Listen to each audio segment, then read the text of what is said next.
Hello everyone, welcome to the channel of KV Teachers Guild. Students, today in this video we are going to do NCERT's question answers of class 5th English chapter Wonderful Waste. इस chapter की reading, explanation, word meanings हम लोग इससे previous video में कर चुके हैं. Hopefully वो वीडियो आप सभी ने देख ली होगी. चैप्टर आपको अच्छे से क्लियर होगा. अब बारी है इसके क्वेश्चन आंसर्स की. तो चलिए स्टार्ट करते हैं. First question is What were the preparations in the palace for? Palace में प्रिपरेशंस किस चीज़ की हो रही थी, किस चीज़ की तैयारियां हो रही थी. सो द आंसर आप लिखेंगे there were preparations for a grand feast in the palace. Palace में जो प्रिपरेशन थी वो ग्रैंड फीस्ट की हो रही थी, एक बड़े भोज की हो रही थी. Next question is why did maharaja go into the kitchen in the afternoon. महाराजा जो थे वो आफ्टरनून में किचन में क्यों गए. तो इसका आंसर पहले मैं शॉर्ट में बता देती हूँ, क्योंकि कई बार आप बोलते हैं मैम आंसर शॉर्ट में बता दीजिए. अगर आपको लर्न करने में थोड़ी सी प्रॉब्लम होती है तो आप आंसर ये लिखेंगे, महाराजा गो की जगह वेंट लिखेंगे. Went into the kitchen in the afternoon to survey the dishes. Simple, ये प्रॉपर आंसर है इसका. वो डिशेस को सर्वे करने के लिए गए थे. क्या लिखेंगे answer, Maharaja went into the kitchen in the afternoon to survey the dishes. Okay, short answer. और वैसे प्रॉपर इसका आंसर होगा the Maharaja went into the kitchen to see what dishes has been prepared for the feast. वो ये देखने गए थे कि क्या डिशेस फीस्ट के लिए प्रिपेयर हो रही है. Third question is what did the cook planned to do with the vegetable scraps. Vegetable scraps का क्या करने का सोचा था, कुक ने क्या प्लान किया था. बाद में जो हुआ वो बात अलग है, उसने प्लान क्या किया था. So the cook had planned to throw away the vegetable scraps. उसने ये प्लान किया हुआ था कि उन वेजिटेबल स्क्रैप्स को वो थ्रो अवे कर देगा, फेंक देगा. ये 3 क्वेश्चंस आपको आपकी कॉपी में लिखने होंगे, इसलिए मैंने आंसर्स आपको बता दिए. Next question is ingredients are the things that are use to make a dish. Ingredients हम उन्हें कहते हैं जो किसी डिश को बनाने में यूज़ किया जाता है. Circle the ingredients of AVL in the box below. नीचे एवियल के इंग्रेडिएंट्स को सर्कल आपको करना है. चिलीज़ बिल्कुल चाहिए, ग्रीन चिलीज़ चाहिए, ग्राउंड नट, मूंगफली नहीं चाहिए, वुड लकड़ी नहीं चाहिए, वेजिटेबल स्क्रैप्स चाहिए हमें एवियल बनाने के लिए. कोकोनट भी चाहिए, फ्रेश कोकोनट, रोस्टेड पीनट्स नहीं चाहिए, कर्ड चाहिए, पॉट चाहिए, गार्लिक चाहिए, ब्रोकन बैंगल्स टूटी हुई चूड़ियाँ नहीं चाहिए, बास्केट नहीं चाहिए, करी लीव्स चाहिए. ओके, सो ये कुछ चीज़ें हैं जो कि आपको एवियल बनाने के लिए चाहिए होगी. Next is state true and false. कुछ स्टेटमेंट दी हुई है, ट्रू और फॉल्स आपको बतानी है. The king had ordered a dinner in the palace. King ने पैलेस में डिनर का ऑर्डर दिया था, ट्रू स्टेटमेंट है. No one had heard of or tasted aviyal before. किसी ने भी एवियल को के बारे में सुना या फिर उसको टेस्ट नहीं किया था, बिल्कुल ट्रू है क्योंकि बहुत नई डिश थी ये. The cook had plan to make another dish using the vegetable scraps. Cook ने प्लान किया हुआ था कि वो वेजिटेबल स्क्रैप्स को यूज़ करके एक नई डिश बनाएगा. ये फॉल्स है. उसने सोचा हुआ था कि वो उनको फेंक देगा. He will throw them away. A recipe is a list of direction. Recipe क्या होती है, आप कई बार रेसिपी मांगते हैं किसी से, कोई चीज़ अगर आपको अच्छी लगी. रेसिपी मतलब होती है जिसमें आपको सभी डायरेक्शन दी जाए टू प्रिपेयर अ डिश, कि कोई भी डिश कैसे बनेगी. The following sentence are not in order for preparing aviyal. नीचे आपको कुछ सेंटेंसेस दिए हुए हैं एवियल बनाने के, लेकिन ये ऑर्डर में नहीं है, आपको इनको करेक्ट ऑर्डर में लिखना है. जैसे सबसे पहले आप क्या करेंगे, wash and clean the mix of vegetable bits. Vegetable bits जो है उनको वॉश करेंगे, अच्छे से क्लीन करेंगे. उसके बाद कट करेंगे, cut the vegetable scraps into long pieces, तो दूसरे नंबर पर ये आएगा. उसके बाद ग्राइंड करेंगे कोकोनट, ग्रीन चिलीज़ और गार्लिक को उसमें डालने के लिए. उसके बाद नंबर 4 कर्ड विप करेंगे अच्छे से और उसको उसमें विप मिक्स कर देंगे. 4th नंबर पर ये होगा. उसके बाद उसमें कुछ कोकोनट ऑयल डालेंगे. उसके बाद डेकोरेट करेंगे करी लीव्स से और एवियल जो है आपकी वो रेडी हो जाएगी. तो ये आपके करेक्ट जो है स्टेप्स होने चाहिए. 3, 2, 1, 6, 4, 5 and 7. Given in the works are some things that children do after they reach home from school. School से बच्चे आने के बाद क्या क्या करते हैं वो आपको नीचे दिया हुआ है. Choose 5 things that you do. जो 5 चीज़ें आप करते हैं वो आपको चूज़ करनी है जब आप घर आते हैं from school. Write them in order, उनको ऑर्डर में लिखिए. Pack school bag. School bag pack करते हैं. स्कूल से आने के बाद स्कूल बैग क्यों पैक करेंगे. पुट अवे स्कूल बैग, मेरे ख्याल से सबसे पहले पुट अवे करते होंगे, स्कूल बैग उतारते होंगे. हैव लंच, लंच करते हैं उसके बाद. स्कूल से आने के बाद अगर आप दोपहर में आते हैं लंच भी करते होंगे. Read story books, story books भी हो सकता है आप पढ़ते हो शाम को. Chat with mummy about school, ये ज़रूर करते होंगे, अपनी मदर से चैट करते होंगे स्कूल के बारे में. स्लीप्स फॉर अ वाइल, थोड़ी देर सोते होंगे. वॉश अप, क्लीन अप करते होंगे अपने आप को. स्कूल का होमवर्क करते होंगे, टीवी देखते होंगे, go to play, change out of school uniform, school uniform change करते होंगे। तो आपको यहाँ पर लिखना है कि सबसे पहले आप क्या करते हैं स्कूल से आने के बाद। फर्स्ट आई, तो मुझे लगता है सबसे पहले तो आप करते होंगे first I put away school bag, है ना, स्कूल बैग को पुट अवे करेंगे। देन आई, उसके बाद आप क्या करते होंगे, change out of school uniform, school uniform change करते होंगे, change out of school uniform. Next I, उसके बाद नेक्स्ट आप क्या करते होंगे, नेक्स्ट आई हैव लंच, उसके बाद हो सकता है आप लंच करते हो, ये मैं अपना बता रही हूँ, आप अगर कोई और एक्टिविटी करते हैं वो भी कर सकते हैं। आफ्टर दैट आई, उसके बाद अपनी मदर के साथ ज़रूर चैट करते होंगे, chat with mummy about school, अपनी मदर के साथ स्कूल के बारे में बात करते होंगे। और फाइनली आप क्या करते हैं, स्लेप्ट फॉर अ वाइल, फिर मैं थोड़ी देर के लिए सो जाता हूँ। अ वाइल, टीवी शायद शाम को देखते हो, होमवर्क शायद शाम को करते हो स्कूल से सीधा आने के बाद। ये फर्स्ट, ये देन, उसके बाद ये नेक्स्ट, अगला ये, आफ्टर दैट, उसके बाद ये, और फाइनली ये। ठीक है ना, ये वर्ड्स आपको बताए हुए हैं कैसे यूज़ करने हैं आपको। लेट्स टॉक, चलिए बात करते हैं। The maharaja was a wise man, महाराजा जो थे वो एक वाइस मैन थे, बुद्धिमान आदमी थे। And order the cook to use the vegetable scrap instead of throwing them away, फेंकने की बजाय उन्होंने कहा कि उसका कुछ करो। Name some things which are thrown away at home और इन स्कूल, कुछ चीज़ें जो आप फेंक देते हैं, क्या क्या है आपके घर में, आपके स्कूल में। तो जनरली स्क्रैप पेपर्स, स्कूल में आपने ज़रूर देखा होगा बच्चे फेंक देते हैं जो ख़राब पेपर्स हैं उनको।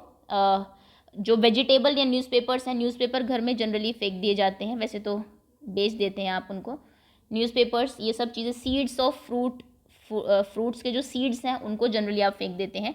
Sit in a group of 4, ये तो आप ही को करना है, 4 के ग्रुप में बैठ जाइए और इंटरेस्टिंग तरीके सोचिए जिनसे आप जो चीज़ें आप उनसे बना सकते हैं। जो पेपर फेंके हैं उनको यूज़ कैसे कर सकते हैं आप। Put your findings on the class board, और जो भी आपको मिले वो क्लास बोर्ड पे आप लगाएंगे।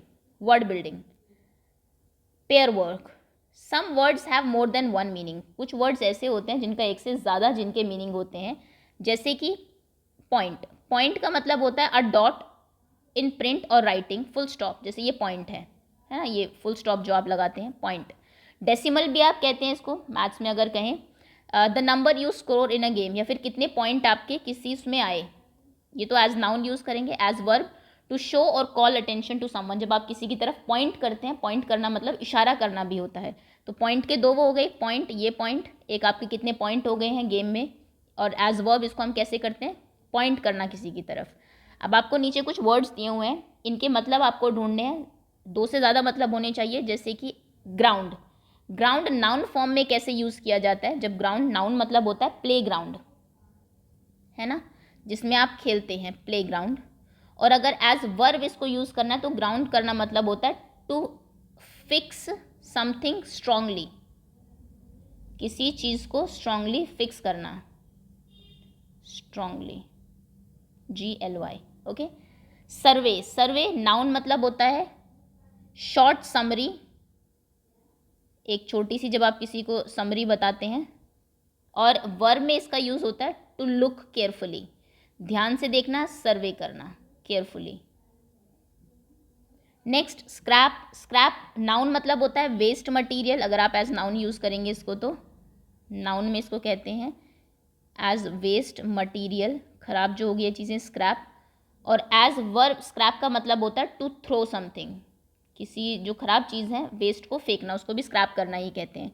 स्टर्नली नाउन मतलब होता है स्ट्रिक्ट, स्ट्रिक्ट होके कोई वो करना। और एज वर्ब स्टर्नली का मतलब होता है वेरी सिंपल, बहुत सिंपल कोई चीज़ है तो ये स्टर्नली आप कर लेंगे।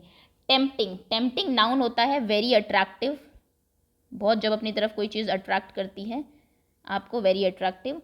और वर्ब में टेम्पटिंग मतलब होता है टू इनवाइट, किसी को इनवाइट करना, अट्रैक्ट करना, ये सब। ठीक है, तो ये आपके इनके वर्ड्स हैं जिनके नाउन में कुछ और मतलब है और एज वर्ब आप उनको किसी और तरीके से यूज़ करते हैं।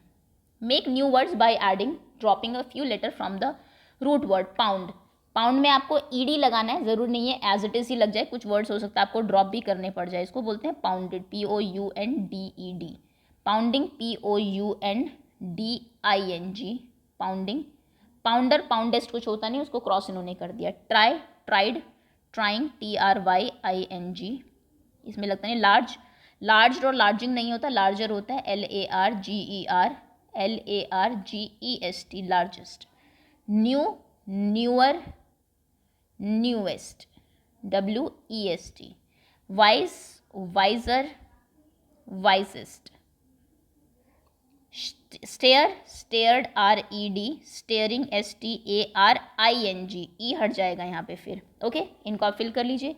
नेक्स्ट है क्लीन, क्लीन का क्लीन्ड हो जाएगा, नीचे लिखना पड़ेगा, क्लीन का हो जाएगा क्लीन, CLEANED, और क्लीनिंग, CLEANING, क्लीनिंग, और ये हो जाएगा क्लीनर और क्लीनेस्ट, ओके। सो इस तरीके से इसको आप कंप्लीटली फिल कर देंगे ये वर्ड्स कुछ ऐड करके। Do any of these words use all the 4 ending, क्या कोई वर्ड ऐसा है जिसमें चारों एंड लग सकते हैं? यस, एक तो टेस्टी में चारों लगे हुए हैं जो उन्होंने बनाया हुआ है, और एक क्लीन में चारों लगे जो कि हमने यहाँ पे clean, cleaning, cleaner, cleaned, cleanest बनाया। फाइंड आउट, पता करिए name food that is made in your home, वो एक फूड का नाम बताइए जो कि आपके घर में किसी फेस्टिवल में बनता है या फिर किसी फीस्ट के टाइम पे बनता है। हलवा है ना, ये किसी फेस्टिवल में बनता होगा, या फिर मान लीजिए डोसा बनता है हमेशा किसी फेस्टिवल पे, सांबर बनता है, डोसा एंड सांबर, ओके। तो ये चीज़ें आप यहाँ पे जो भी आपके घर में फेस्टिवल में बनता है वो लिख दीजिए। व्हेन यू आर अनवेल, जब आप अनवेल होते हैं, बीमार होते हैं, तो क्या बनती है? खिचड़ी जनरली। एवरीडे और रोज़ाना क्या बनता है? रोटी एंड ग्रीन वेजिटेबल, कोई ग्रीन वेज हो सकता है, राइस भी आपके यहाँ रेगुलर बनते हो, वो भी आप लिख सकते हैं। Share this information with your friends, या आपको इन्फॉर्मेशन अपनी फ्रेंड के साथ शेयर करनी है। AVL is a dish made in Kerala, AVL Kerala की एक डिश है। Do you have a similar dish in your state made of mix of many vegetables, क्या आपके यहाँ पर कोई ऐसी डिश है जो कि बहुत सारी वेजिटेबल्स का मिक्सचर हो? ये आप खुद लिखेंगे, उसके क्या क्या इंग्रेडिएंट्स है, क्या क्या उसमें पड़ते हैं। कई बार मिक्स वेज भी बनाते हैं घर में, है ना, मिक्स वेजिटेबल उसको बोलते हैं, अगर आपके घर में बनती है। फिर कोई और डिश है जिसमें कई सारी वेजिटेबल्स होती है, वो आप लिखेंगे, उसकी रेसिपी लिखेंगे और फिर उसको क्लास के बोर्ड पर लगाएंगे। नेक्स्ट इज बैम्बू करी, ये कहानी है। Have you ever eaten a dish made of bamboo, क्या आपने बैम्बू बांस की बनी हुई एक डिश खाई है कभी? Let's read the picture story and find out which part of bamboo can be cooked and eaten, पढ़ते हैं और पता करते हैं कि बैम्बू का कौन सा पार्ट खाया जाता है। One day the mother in law of a Santhal bridegroom cooked a special dish for him when he visited her, एक दिन एक संथल दूल्हा था, ब्राइडग्रूम था, वो अपनी सास के घर जाता है, तो उसकी सास जो है एक बड़ी स्पेशल डिश बनाती है उनके लिए। देखिए विजिट करने गया है, ये बना रही हैं। द करी इज़ डिलीशियस, करी जो थी वो बहुत ही टेस्टी थी, बहुत डिलीशियस थी। व्हाट इज़ इट, ये क्या है? द मदर, वो पूछता है कि ये क्या थी, ये तो बहुत टेस्टी डिश थी। The mother in law pointed eight bamboo door, mother in law जो है वो बैम्बू डोर की तरफ, उनका जो दरवाज़ा होता है वो बांस का ही होता है, वो उसकी तरफ इशारा कर देती है कि बांस की जो है एक डिश थी। नेक्स्ट मॉर्निंग, अगले सुबह, just as he was about to leave, जब वो घर जाने वाला था, he remembered that there was no bamboo in his village, उसको याद आता है कि कल मैंने सब्जी खाई, बहुत टेस्टी थी, लेकिन मेरे गाँव में तो बैम्बू है ही नहीं, मेरे गाँव में तो जो वो है बांस उगता ही नहीं है। सो ही रिमूव्ड द बैम्बू डोर, तो उसने क्या किया, बैम्बू का जो डोर था उनका, उसी को उखाड़ लिया। And carrying it with him left for his home, और उसको लेके अपने घर चल दिया। ऑन रीचिंग हिज विलेज, जब वो अपने गांव पहुंचा, ही टोल्ड हिज वाइफ, उसने अपनी वाइफ से कहा, मेक करी विद द बैम्बू डोर, इस बैम्बू डोर की करी बना दो, इसकी मतलब सब्जी बना दो इन बांस की। व्हेन शी वॉज शॉक्ड, वो शॉक हो गई कि इनकी कैसे बनाऊंगी। हाउ कैन आई मेक करी out of bamboo door, bamboo के दरवाज़ों की मैं कैसे करी बना दूँ। अब आप दरवाज़ा लेके चले जाओ और कहे कि इसकी सब्ज़ी बना दो।